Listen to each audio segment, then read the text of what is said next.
নমস্কার বন্ধু, আপনারা নিশ্চয়ই শুনতে পাচ্ছেন মাননীয়া প্রতিটি জনসভায় এক প্রকার কাঁদুনি গাইছে যে গত ফেব্রুয়ারি মাসের 5 তারিখ 1 এপ্রিল থেকে যে 4% ডিএ দেবে সেই ফাইল নাকি নির্বাচন কমিশন আটকে রেখেছে।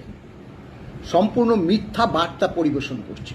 হ্যাঁ বলবো, কেন তিনি যদি পাঠিয়েও বা থাকেন কেন পাঠিয়েছেন এটা পূর্বের ঘোষিত ফেব্রুয়ারি মাসের 5 তারিখ, তখন তো ভোটও ডিক্লেয়ার হয়নি এবং ঘোষিত 1 এপ্রিল থেকে দেওয়া হবে।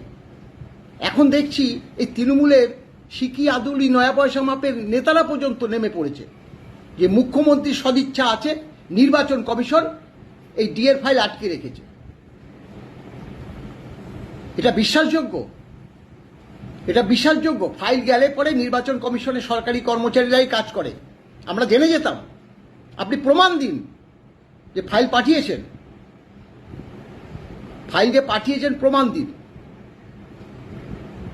আরে বিধানসভার মতো একটা পবিত্র জায়গায় সেখানে মাননীয়ার উপস্থিতিতে অর্থমন্ত্রী সেই 5 তারিখ 4% মহার্ঘ ভাতা 1 এপ্রিল থেকে দেওয়ার কথা ঘোষণা করে এপ্রিল মাসের আজকে 3 সপ্তাহ বেশি হয়ে গেল, ডিএর দেখা নেই।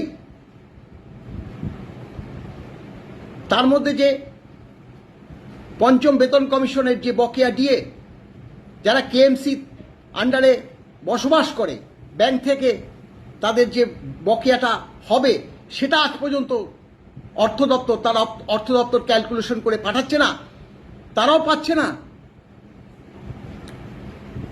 যতটা পারে টাকাটা আটকিয়ে রাখা যায়, কেন আজও ক্যালকুলেশন করে ব্যাংকগুলোতে পাঠানো হচ্ছে না? এর জবাবটা কে দেবে? এজি পর্যন্ত বিজ্ঞপ্তি দিয়ে জানাতে বাধ্য হয়েছে। এজি বলছে আমাদের কাছে বারবার অজস্র বয়স্ক অবসরপ্রাপ্ত কর্মচারী সমাজে যে জানতে চাইছে এই রোদের মধ্যে গরমের মধ্যে আমাদের কিছু করণীয় নেই। বলছে যে রাজ্য সরকার এমনভাবে আমাদেরকে ক্যালকুলেশন করে পাঠাতে বলেছে, সেটা হয় না, হতে পারে না। দেখুন, আমরা তো রাজ্য সরকারি কর্মচারী না, ব্যাংকগুলো রাজ্য সরকারি কর্মচারী না। প্রপার ওয়েতে যদি রাজ্য সরকার ক্যালকুলেশন করে না দিয়ে তা পাঠায়, আমরা দেবো কিভাবে? ঠিকই তাই। ট্রেজারিগুলো তো তার জহুজুর, ট্রেজারি অফিসার অর্থ দপ্তর বা মুখ্যমন্ত্রী যা বলে দেবে সেটা মাথা নত করে শুনবে, যার জন্য তাদের ওই পোর্টালে যা ছিল সেটা দিয়ে দিয়েছে। আজকে 2 তারিখে, এপ্রিল মাসের 2 তারিখে 10 বছর ধরে মামলা চলা সেই বকেয়া দিয়ে ট্রেজারি থেকে যারা পেনশন পায় তারা পেয়ে গেছে, অথচ কেএমসি এলাকায় বসবাসকারী আজও পাচ্ছে না। এই ডিএর যন্ত্রণায় অনেকে অসুস্থ হয়ে পড়ছে। যে কটা টাকা পাবে, 80, 85, 90 বছরের অবসরপ্রাপ্ত কর্মচারী সমাজ আছে, তারা আজও পাচ্ছে না। কেন পাচ্ছে না? এই উত্তরটা কোথায়? উত্তরটা কেন অর্থ দপ্তর দিচ্ছে না? কেন অর্থ দপ্তর, এজি তো বলে দিয়েছে, অর্থ দপ্তর দিচ্ছে না কেন? এই টাকাটা কি আপনারা এই ভোটের কাজে লাগাচ্ছেন? আশ্চর্য ব্যাপার। 4% ডিএ সেই বিধানসভায় একটা পবিত্র জায়গায় দাঁড়িয়ে ঘোষণা করেছে, বাজেট বইতে পর্যন্ত উঠেছে, সেটাও আমি প্রকাশ করেছি। বাজেট বইতে উঠেছে, তবুও সেখানে বলে নির্বাচন কমিশনের কাছে ফাইল পাঠিয়েছে, বসে বসে ফুয়াচ্ছে বিভিন্ন জনসভায়। মগের মূল্য চলছে।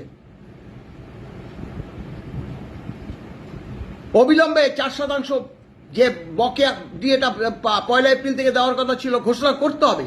এবং সর্বোপরি যেটা বলছি, অর্থ দপ্তর যাতে ক্যালকুলেশন করে যাতে ব্যাংকগুলোকে পাঠিয়ে দেয়, এজিকে পাঠিয়ে দেয়, যাতে তারা এই সপ্তাহের শেষের দিকে বা সামনের সপ্তাহে যাতে পায়, এই ব্যবস্থা আপনার করতেই হবে। 29 তারিখের আগে করতেই হবে। 4 তারিখে তো রেজাল্ট বেরোবে, তার আগে বকেয়া ডিএ দুটো ক্ষেত্রেই 4% এবং কেএমসি এলাকায় যারা বসবাস করে তাদের যে এই যে পঞ্চম বেতন কমিশনের ডিএ মামলার প্রেক্ষিত যেটা দিচ্ছেন, তা তো আইন বহির্ভূতভাবে দিচ্ছেন। তার জন্য অবশ্য কোর্ট খোলা আছে 6 তারিখ, সেটা আমরা বুঝে নেব।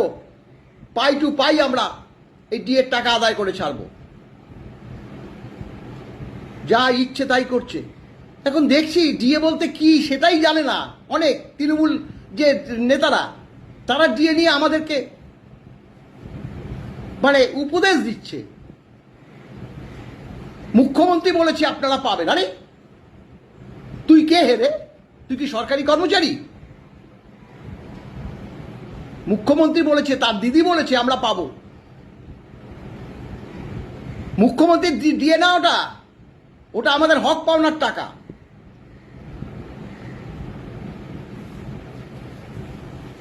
ভালো থাকবেন, নমস্কার।